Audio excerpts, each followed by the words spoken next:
Marcos capítulo 15, nós iniciaremos lendo do versículo 21. Versículo 21.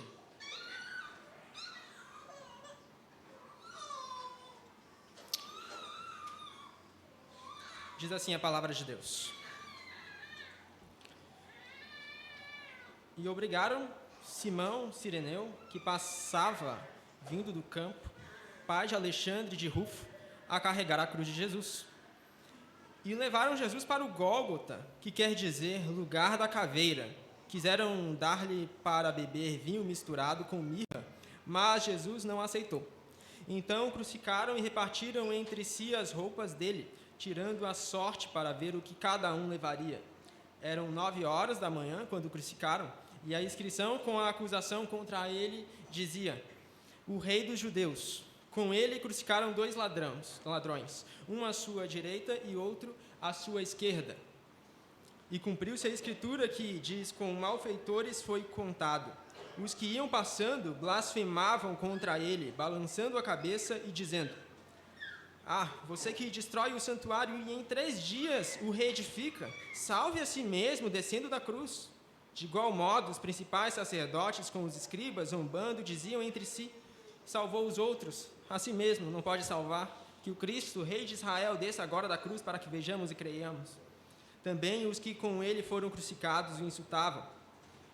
Chegado o meio-dia, houve trevas sobre toda a terra até às 3 horas da tarde.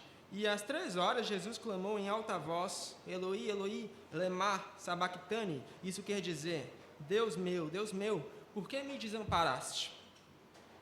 E alguns dos que estavam ali ouvindo isso diziam: vejam, ele chama por Elias. E um deles correu para embeber uma esponja em vinagre, colocando-a na ponta de um caniço, deu-lhe de beber, dizendo: esperem, vejamos se Elias vem tirá-lo. Mas Jesus, dando um forte grito, expirou, e o véu do santuário se rasgou em 2 partes, de alto a baixo. Até aí, vamos orar? Senhor Deus, obrigado pelo grande privilégio de meditarmos em Tua santa palavra. Nos ajuda hoje a enxergarmos Cristo crucificado pelos nossos pecados, Cristo exposto à mais perversa humilhação para nos salvar, Cristo exposto ao madeiro para nos dar vida. Nos ajuda, Senhor, e à medida que contemplemos esse Cristo na cruz, possamos ter a vida em nós mesmos, essa vida que o Cristo teve de entregar para que nós a tenhamos. Nos ajuda, no nome do Senhor Jesus. Amém. Irmãos, na cruz, Cristo enfrentou certamente o maior horror de toda a história. E a cruz certamente é um lugar de paradoxos. Ao mesmo tempo em que nós cantamos Rude Cruz, porque de fato é um lugar de horror, nós também cantamos Ousado Amor, porque de fato a cruz também é um lugar onde Deus expressa o seu amor por nós como em nenhum outro momento expressou. Na cruz nós temos horror, humilhação. Na cruz nós também temos amor e perdão. Na cruz nós temos, de certo modo, o mundo de ponta cabeça. Nós temos o rei de todo o universo sendo crucificado. O rei de todo o universo, dessa vez, não tendo uma coroa em sua cabeça com joias voltadas para fora, mas o rei de todo o universo tendo uma coroa de espinhos, com espinhos voltados para dentro, ferindo a sua fronte e causando danos irreparáveis. Na cruz nós temos o autor da vida, o criador de todas as coisas. Sim, Deus, não se engane, é Deus quem está na cruz, Deus Filho crucificado, o autor da vida crucificado, derramando o seu próprio sangue por pecadores mais vis como nós. Na cruz nós também temos o sustentador de toda a vida, sendo sustentado por pregos em suas mãos e em seus pés. Aquele que nos sustém, que nos mantém, sendo sustentado e pendendo entre céus e terra para nos alcançar. Na cruz nós temos o mundo de ponta cabeça. Na cruz as coisas se invertem porque o rei está lá agora, crucificado. O rei o Senhor de toda a glória, está lá, humilhado. Agora está a luz do mundo, entre céus e terra, sangrando, com a coroa de espinhos e com pregos em suas mãos e pés. Na cruz, nós temos certamente o mundo de ponta cabeça. E no ápice disso, nós vemos Jesus então clamando, no versículo 34, meu Deus,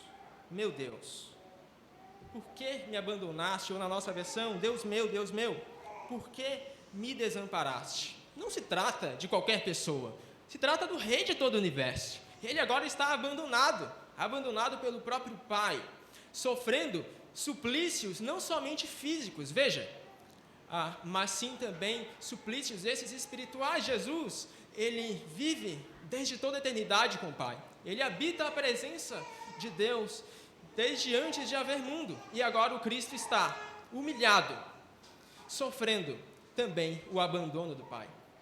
Esse é o mundo de ponta cabeça a que Marcos nos apresenta no capítulo 15, onde as coisas se invertem, onde o Filho de Deus está crucificado e abandonado também. E o abandono de Jesus, de nenhum modo, ele pode ser minimizado. É um grande escândalo, sim. O grande Rei de todo o universo ser abandonado, sim, é um grande escândalo. Se nós merecíamos algum abandono, e aqui isso é interessante, Jesus levou na cruz. E é por isso que o seu abandono ele é tão severo. Porque nós merecíamos esse abandono. Nós merecíamos estar na cruz. Nós merecíamos o abandono de Deus por toda a eternidade. Mas Jesus o leva em nosso lugar. Jesus, porém, não é um Deus que perdeu o controle de todas as coisas, mas Jesus está cumprindo o plano de Deus. E o abandono de Jesus não significa que Jesus estava, dessa vez, almejando retroceder ou que havia agora medo Filho de Deus. Sim, havia medo, certamente, mas Jesus sabia que era necessário que houvesse o abandono para que ele viesse cumprir integralmente o plano de Deus. Quando Jesus chega na cruz, ele não chega como alguém que é pego de surpresa e de repente percebe que está abandonado pelo Pai. Não, ele sabia que ele seria abandonado. E é por isso, inclusive, que momentos antes, no Getsemane, Jesus sangra de tanto suar, de tanto ter ansiedade, de tanto ter medo. Ele sabia disso, e ele sabia. E foi as últimas circunstâncias para cumprir integralmente a vontade do Pai. Jesus cumpre as Escrituras até em seu momento mais angustiante. Quando Jesus cita, Deus meu, por que me desamparaste? Ele está citando também o Salmo 22, que diz as mesmas palavras. Salmo 22, versículo 1, diz assim, Deus meu, por que me desamparaste? Por que se acham longe de mim a salvação, as palavras de meu gemido? E ainda posteriormente, no versículo 16, diz assim, cães me cercam, um bando de malfeitores me rodeia. Traspassaram-me as mãos e os pés. Posso contar todos os ossos, os meus inimigos estão olhando para mim e me encarando, repartem entre si as minhas roupas e sobre a minha túnica lançam sortes. Jesus, até em seu momento de abandono mais severo, de dor, mais angustiante, Jesus está cumprindo as Escrituras. Jesus sabia que aquilo estava escrito e, portanto, ele precisava ir até as últimas circunstâncias para cumprir a vontade do Pai. Por mais que Jesus seja abandonado, sim, este não é o Filho de Deus pego de surpresa, é o Filho de Deus, sim, indo às últimas circunstâncias, em perfeita obediência. Chegamos à conclusão, então, que a cruz é para pessoas abandonadas. Jesus levou o nosso abandono. Podemos nos sentir muitas vezes abandonados por Deus por conta do nosso pecado. Às vezes o nosso pecado gera em nosso coração um sentimento de distância. Todos nós pecamos, todos nós caímos, estamos destituídos da glória de Deus. Todos nós temos pecado em nosso coração. Todos nós lutamos contra o pecado dia após dia. E muitas vezes esse pecado gera um sentimento de distância, gera um sentimento de dor mesmo, porque nós sabemos que não deveríamos fazer tal coisa e nós fazemos, e isso gera uma dor profunda, isso gera um sentimento de distância também. Mas na cruz nós somos chamados a confiar, pois o Filho de Deus levou o nosso abandono. E se o Filho de Deus levou o nosso abandono e a nossa dor, se nós confiamos em Jesus, mesmo em meio ao caos do nosso coração, nós podemos ter a certeza de que se depositarmos a nossa fé e a nossa confiança nele, podemos encontrar o seu descanso. Podemos nos sentir abandonados também, muitas vezes, pelas pessoas ao nosso redor. Muitas vezes nós podemos nos sentir mal compreendidos. Talvez, muitas vezes, nós pensemos que as pessoas ao nosso redor não entendem a nossa situação. Por mais que as pessoas ao seu redor não entendam a sua situação, o seu sofrimento ou as suas angústias, você pode ter a certeza de que Cristo, sim, Ele entende, isso é o que importa. Cristo levou o sofrimento mais angustiante, mais agudo que alguém poderia levar. E, portanto, se você se achega a Cristo Jesus, você se achega a alguém que sabe muito bem o que é padecer, alguém que sabe muito bem o que é sofrer, e por mais agudo que seja o seu sofrimento também, certamente de Cristo Jesus foi ainda mais. E, portanto, quando você se achega a Cristo, você tem um sumo sacerdote que sabe muito bem o que é padecer. Podemos sentir a sensação, muitas vezes, de que Deus não está presente. Muitas vezes nós podemos lutar contra as nossas emoções e ficar angustiados, porque de nenhum modo nós sentimos a presença de Deus, seja ouvindo louvores, seja ouvindo pregação, seja praticando as disciplinas espirituais. Pode haver esse sentimento de angústia em nosso coração, um sentimento de não sentir a presença de Deus, um sentimento de abandono. Muitas vezes ele ocorre, inclusive na vida de cristãos piedosos, mas, independente dos nossos sentimentos, nós podemos achegar a um Deus que, de todo modo, nos alcança em Cristo Jesus. De todo modo, sofreu o abandono em nosso lugar. E por mais que muitas vezes nós tenhamos de fato de sofrer com sentimentos negativos em nosso coração, se nós confiamos em Cristo, mesmo nesses sentimentos negativos, Cristo está nos moldando e transformando a nossa alma. Spurgeon foi um pregador que lidou muito com o sofrimento e com o sentimento de abandono. Charles Spurgeon foi o príncipe dos pregadores, como ele é conhecido. E ele lidou com a depressão durante toda a vida, lidou com o sentimento de abandono durante toda a sua vida. E, em certo momento, ele escreve o seguinte: pessoalmente, eu também trago o testemunho de que foi para mim, em épocas de grande dor, espantosamente confortável saber que em cada pontada que aflige seu povo, o Senhor Jesus igualmente possui identificação com o sentimento. Não estamos sozinhos, pois aquele semelhante ao Filho do Homem caminha conosco na fornalha de fogo ardente. Porque o Filho de Deus caminha conosco, mesmo nos momentos de sofrimento mais agudo, na fornalha de fogo ardente. Quando passamos por noites escuras da alma, por momentos difíceis no nosso coração e nos sentimos abandonados, tendemos também a apontar culpados.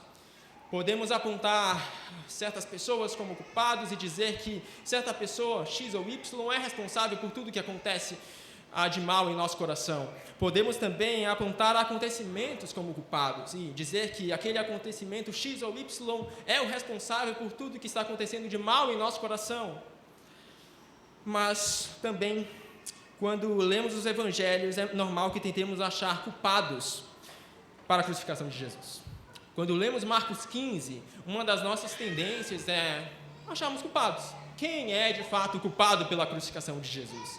E eu tenho para mim que Marcos realmente tem algo a dizer sobre o culpado. E é por isso que nós vamos ler agora Marcos 15, do versículo 1 ao 20. Se você puder abrir comigo no mesmo capítulo, nós faremos a leitura de Marcos 15, versículo 1 ao 20. Quem é o culpado pela crucificação de Jesus? Existe um culpado único que nós podemos apontar pela crucificação de Jesus?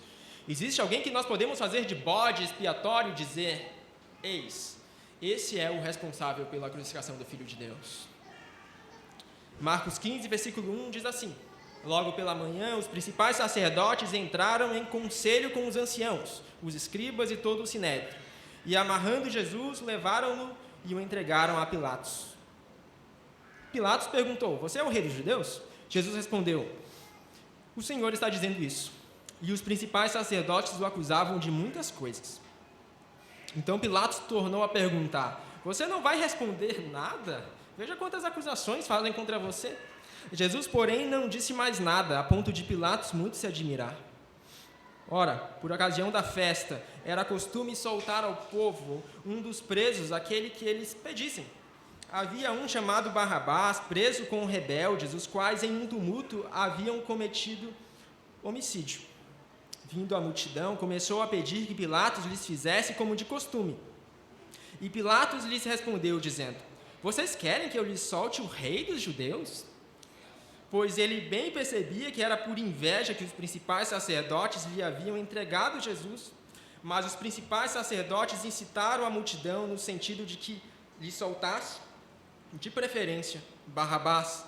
E Pilatos lhes perguntou: o que então vocês querem que eu faça com este, a quem vocês chamam rei dos judeus? E eles gritaram: crucifique-o. Mas Pilatos lhes disse: que mal fez ele? Porém, eles gritavam cada vez mais: crucifique-o. Então Pilatos, querendo contentar a multidão, lhe soltou Barrabás e, depois de mandar açoitar Jesus, entregou-o para ser crucificado. Então os soldados levaram Jesus para dentro do palácio, que é o pretório, e reuniram toda a tropa. Vestiram Jesus com um manto púrpura e, tecendo uma coroa de espinhos, a puseram na cabeça dele. E o saudavam, dizendo: salve, rei dos judeus. Batiam na cabeça dele com um caniço, cuspiam nele e, pondo-se de joelhos, o adoravam. Depois de terem zombado dele, tiraram-lhe o manto púrpura e o vestiram com as suas próprias roupas. Então conduziram Jesus para fora, a fim de os crucificarem. Os líderes religiosos certamente são culpados, certo?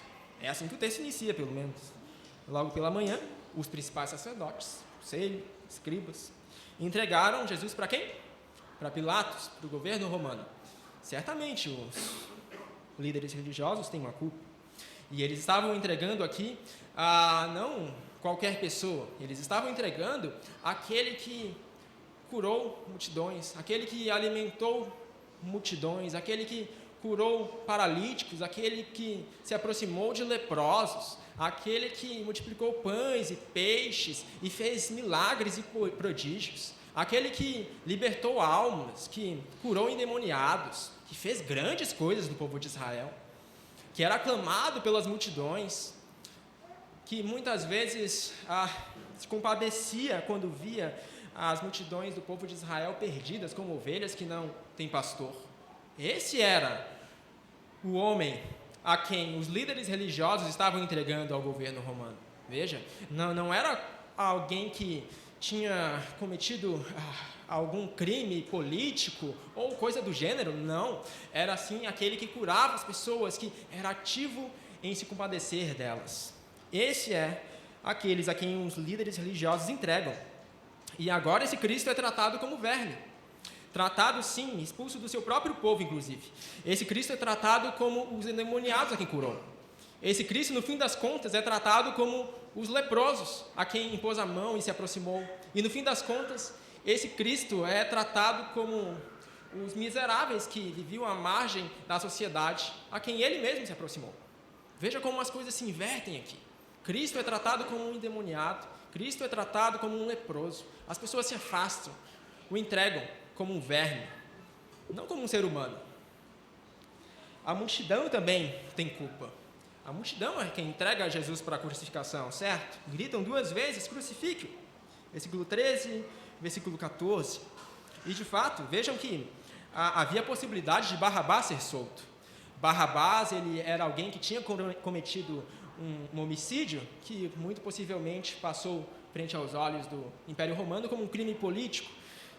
E Barrabás, ele era um homicida. Talvez ele tivesse matado uma pessoa ou até várias pessoas.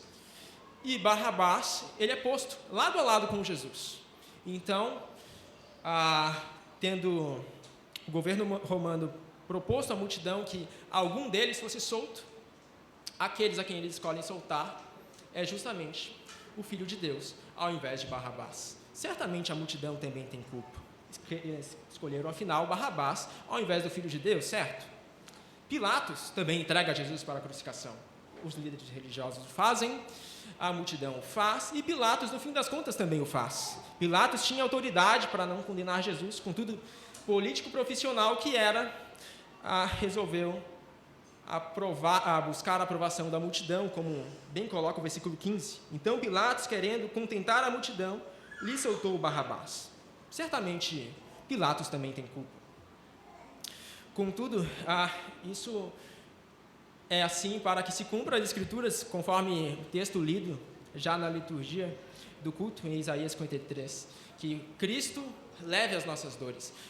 Deus aqui não está perdido no meio da sua crucificação, mas sim, Ele sabe muito bem o que está fazendo. Ele está caminhando para obedecer perfeitamente à vontade do Pai. Vemos que Pilatos, ele não é bonzinho, como pode muitas vezes parecer quando lemos esse texto. Não. Pilatos, ele entrega Jesus para o ritual da crucificação, inclusive os seus soldados, que estão sob as suas ordens, o humilham. Veja novamente o versículo 17. Vestiram Jesus com um manto púrpura e, tecendo uma coroa de espinhos, a puseram na cabeça dele e o saudavam, dizendo: Salve, Rei dos Judeus! Batiam na cabeça dele com um caniço, cuspiam nele e, pondo-se de joelhos, o adoravam. Tudo isso é sobre a autoridade de Pôncio Pilatos. Portanto, sim, certamente, Pilatos também tem culpa. Contudo, mais o ponto fundamental não é esse. É verdade que os líderes religiosos foram culpados ao entregarem Jesus, é verdade que a multidão também é. E é verdade que Pilatos, no final das contas, também é culpado. Contudo, Marcos parece querer nos levar mais além de olhar esses personagens como culpados. Marcos, ele nos mostra que todos nós temos culpa. Se nós voltarmos ao capítulo 14, nós veremos que os próprios discípulos de Jesus o abandonaram. Nós veremos que também Pedro o negou 3 vezes.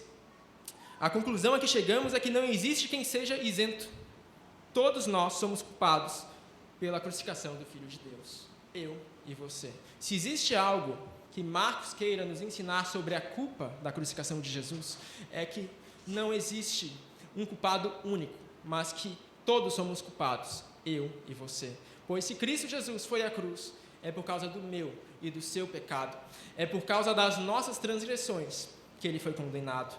E é assim que diz Isaías 53, como nós já lemos: certamente ele tomou sobre si as nossas enfermidades, e as nossas dores levou sobre si, e nós o considerávamos como aflito, ferido de Deus e oprimido, mas ele foi traspassado por causa das nossas transgressões e esmagado por causa das nossas iniquidades. O castigo que nos traz a paz estava sobre ele, e pelas suas feridas fomos sarados. Todos nós andávamos desgarrados como ovelhas, cada um se desviava pelo seu próprio caminho, mas o Senhor fez cair sobre ele a iniquidade de todos nós. Todos nós temos culpa. E se nós vemos Cristo Jesus na cruz vertendo o seu sangue, nós podemos ter a certeza de que esse sangue foi em nosso favor. E se hoje nós confiamos em Cristo Jesus, cada gota de sangue ali vertida foi em nosso favor. Cada flagelo ali suportado pelo Filho de Deus foi em nosso favor.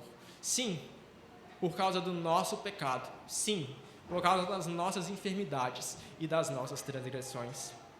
Jesus efetivamente estava tomando o nosso lugar, nos substituindo, levando as dores que nós deveríamos levar para nos conceder, então, a sua justiça, levando o pecado que é nosso para nos dar a santidade que provém dele. Em O Leão, a Feiticeira e o Guarda-Roupa, C.S. Lewis, o grande escritor, ilustra tudo isso muito bem. Edmundo, dos personagens, em um certo momento da trama, resolve provar do manjar turco da feiticeira branca. O manjar turco era um doce que Edmundo provou, achou muito bom e quis provar novamente. E, no fim das contas, se tornou um escravo da feiticeira branca. E não conseguia mais sair dessa escravidão por suas próprias forças. Então, Aslan, o personagem central, o leão, ele se sacrifica no lugar de Edmundo, levando as dores que Edmundo deveria levar, levando o sofrimento que Edmundo deveria levar e seria incapaz de suportar. E tendo então Aslan vencido no seu sacrifício e derrotado a feiticeira branca, Edmundo então, por fim, pode ser liberto e desfrutar de paz. Nós somos como Edmundo. Jesus Cristo é Aslan. E por meio da cruz do nosso Salvador, nós podemos ter a paz, que excede todo entendimento, apesar de nós e dos nossos pecados. Cristo é o nosso substituto. Então, a maior questão não é se somos culpados ou não. Todos nós somos culpados, certo? Não existe um que possa levantar a mão e dizer que não é culpado. pela crucificação do Filho de Deus. A grande questão, a questão central, é se reconhecemos quem Jesus é.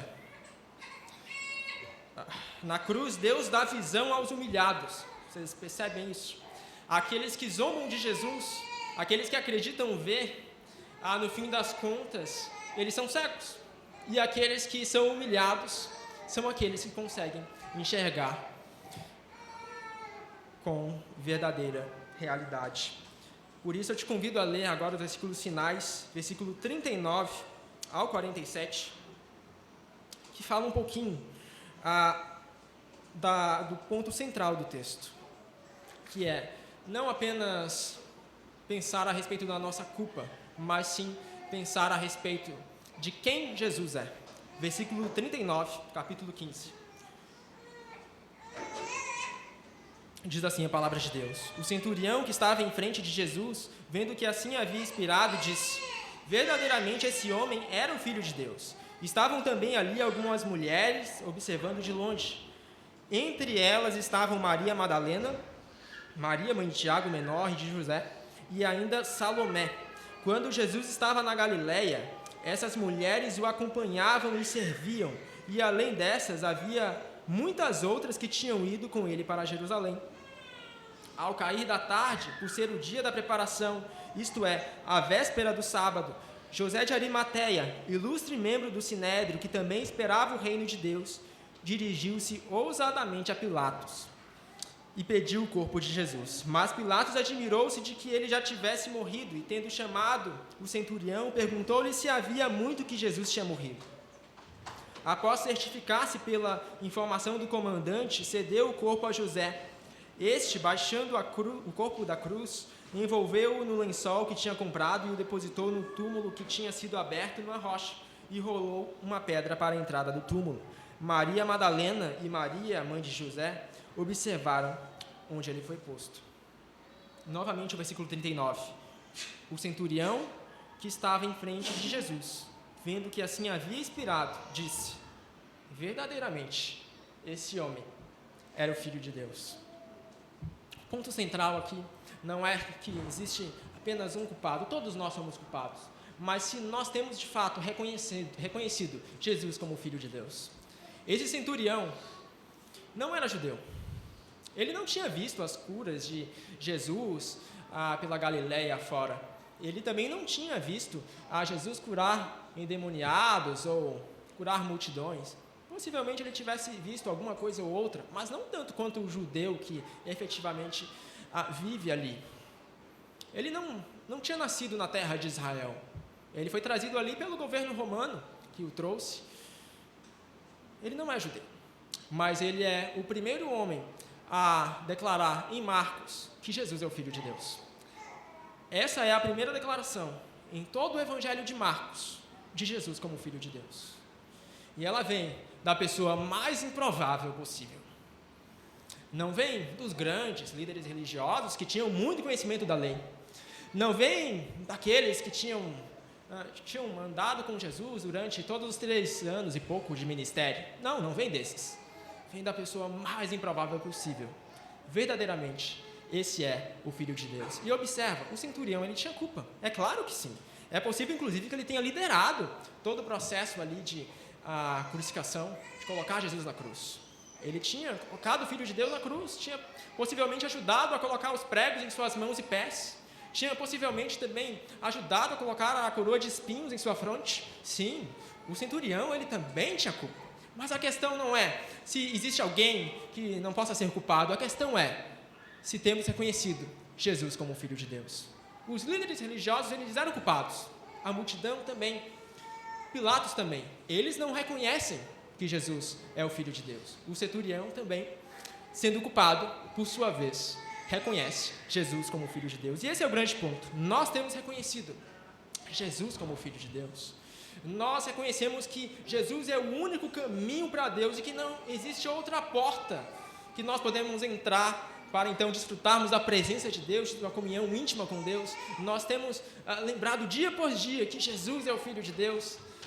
Certamente nós estamos acostumados com essa declaração.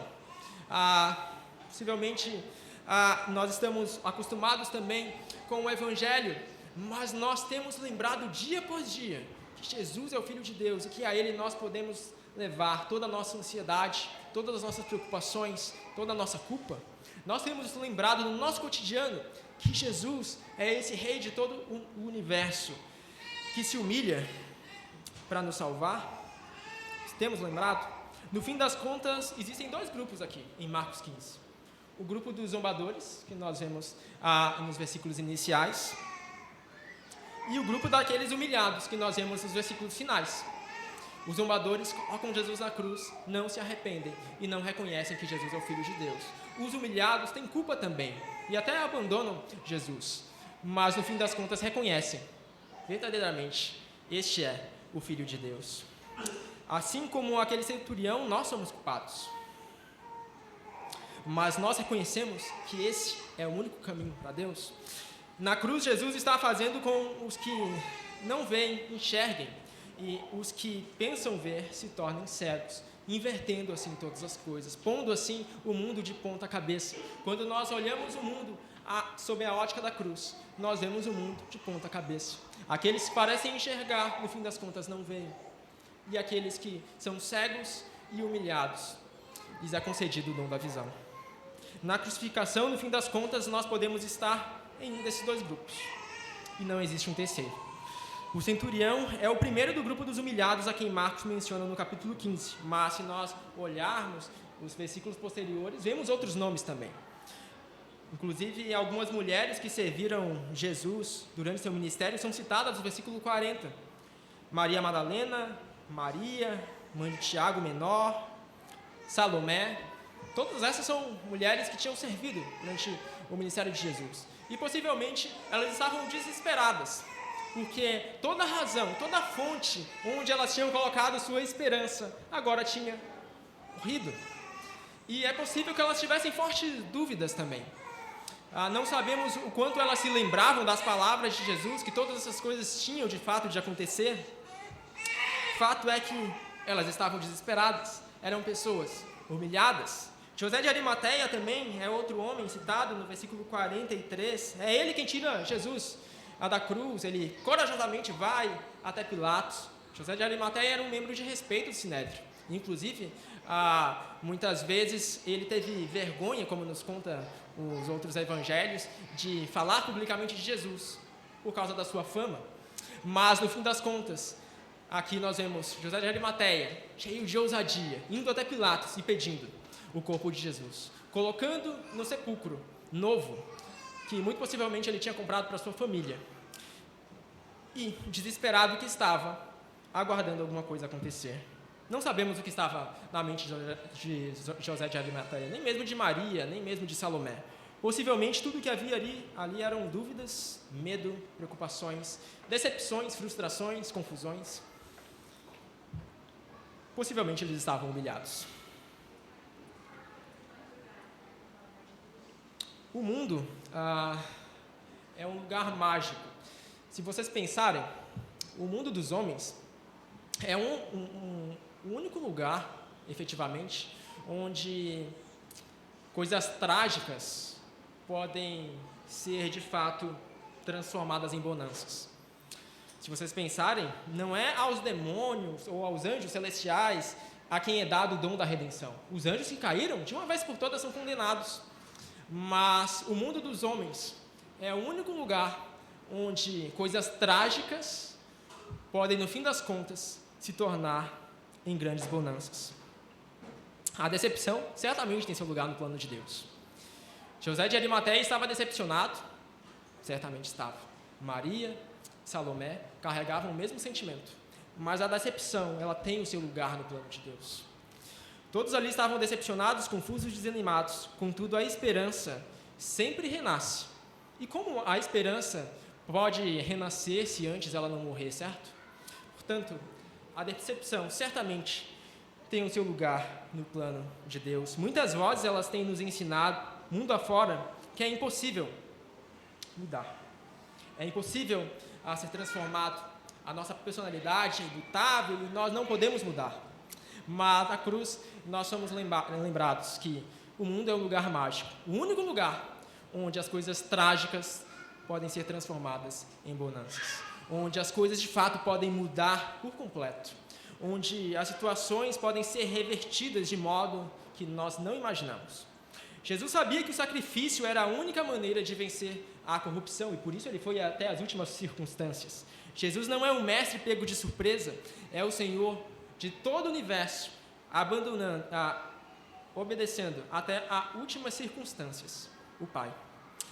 E a esperança certamente sempre renasce, mas para que isso aconteça, antes é necessário morrer. Por fim, algumas aplicações. O que torna, irmãos, um relacionamento de valor? Como você avalia se um amigo é um bom amigo? Como você avalia se um pai é um bom pai, se uma mãe é uma boa mãe, se um cônjuge é um bom cônjuge? Qual é a métrica para avaliarmos o que é um relacionamento de valor? A Bíblia nos ensina que um relacionamento de valor é caracterizado pelo sacrifício. Não existe relacionamento de valor sem o sacrifício. Aliás, o sacrifício naturalmente constitui base para todo relacionamento. Um relacionamento sem sacrifício é um relacionamento destruído. Um cônjuge que ama seu outro cônjuge e que é fiel se sacrifica. Não é isso, inclusive, que Jesus diz? Que o marido trate a sua esposa como Cristo amou a igreja? E muitas vezes, quando lemos essa passagem, nós entendemos um pouco errado. Nós lemos Cristo, que os maridos devem amar a esposa como Cristo amou a igreja. E aí o marido pensa assim, puxa, o amor de Cristo é infinito, né? Eu não consigo me amar assim a minha esposa, então eu nem vou tentar. E nós lemos de um modo totalmente errado essa passagem, porque Jesus aqui não fala de quantidade, ele fala de modo. Qual é o modo que Cristo ama a sua igreja? Sacrificialmente. Portanto, que os maridos amem as suas esposas sacrificialmente. Isso é o que o apóstolo pretende explicar. Portanto, sacrifício, ele é o centro de todo relacionamento. Muitas vezes no nosso mundo contemporâneo nós pensamos que amizade é só parceria, é andar junto, é estar ali todo dia fazendo alguma coisa juntos. Mas será mesmo que amizade é só isso? Eu creio que se um amigo ainda não teve chance de se sacrificar pelo seu outro amigo, talvez essa não seja ainda uma amizade genuína. Uma amizade, ela está caracterizada não pela parceria, para usar um termo moderno, mas pelo sacrifício, sobretudo. Assim também, pais e mães em relação aos seus filhos. O que caracteriza um pai que ama o seu filho? O que caracteriza uma mãe que ama o seu filho? O sacrifício, certamente. E desculpa utilizar esse exemplo, que é um pouco triste, mas pensa numa mãe que resolve abortar. Abortar por questões emocionais. Porque ela sente que no seu emocional ela não quer ter aquele filho. Então, por higiene, ela resolve abortar. O que faz com que uma mãe faça isso? Essa mãe, ela falha em amar sacrificialmente o seu filho. E um amor que não é sacrificial é um amor que pode causar as maiores abominações que nós poderíamos imaginar. Um relacionamento em crise, inclusive, é um relacionamento sem sacrifícios. Um casamento em crise é um casamento sem sacrifícios. Quando eu começo a se tornar o centro gravitacional de todas as coisas, quando a primeira pessoa, quando nós passamos a utilizar pronomes na primeira pessoa, existe algo de errado conosco. Nós começamos a utilizar eu, isso é meu, e isso denuncia algo no nosso coração. Parece que o eu se torna o centro gravitacional de todas as coisas. E quando isso acontece, isso demonstra que nós não estamos vivendo de um modo sacrificial. Cristo ofereceu o maior dos sacrifícios para que tenhamos uma amizade íntima e profunda com Deus. E se nós olhamos para Cristo, o maior dos sacrifícios, nós vamos naturalmente criticar. Um discípulo que se assenta à mesa com Jesus é um discípulo que imita o seu mestre, certo? Se um discípulo se apaixona pelo sacrifício de Jesus, ele vai querer imitá-lo. Portanto, se nós amamos a Deus sobre todas as coisas, se nós amamos o sacrifício de Jesus Cristo, nós vamos querer imitá-lo. E como nós faremos? Em relação ao relacionamento com o nosso próximo. Se nós amamos a Deus sobre todas as coisas, então nós amaremos o nosso próximo como a nós mesmos, sacrificialmente. O sacrifício é a base para todo relacionamento humano. Também no que diz respeito à igreja, o sacrifício é de suma importância. A igreja de Cristo é caracterizada por sacrifício. Aliás, é assim que a igreja é conhecida através dos séculos. Como disse um historiador da igreja, o sangue dos mártires, daqueles que se sacrificam, é a semente da igreja. É isso que mantém a igreja de pé, o sacrifício. E à medida que nós imitamos Cristo, nós queremos nos sacrificar também por sua obra. Servir a igreja, servir a Cristo fielmente, significa sacrificarmos muito do nosso bem-estar. Se você almeja servir a igreja local, isso vai exigir muito do teu bem-estar. E não pense que quando você estiver servindo a igreja local, vai ser somente bonança, o céu na terra. Pelo contrário. E parece que quanto mais você serve a igreja local, mais o seu bem-estar é comprometido. E Jesus não chama isso, porque nós não somos vivermos centrados no nosso bem-estar. Por mais que toda a ideologia contemporânea nos ensine isso, que o nosso bem-estar é o centro de todas as coisas, e nós devemos viver centrados em nós mesmos, o Evangelho nos chama a abrirmos mão do nosso bem-estar.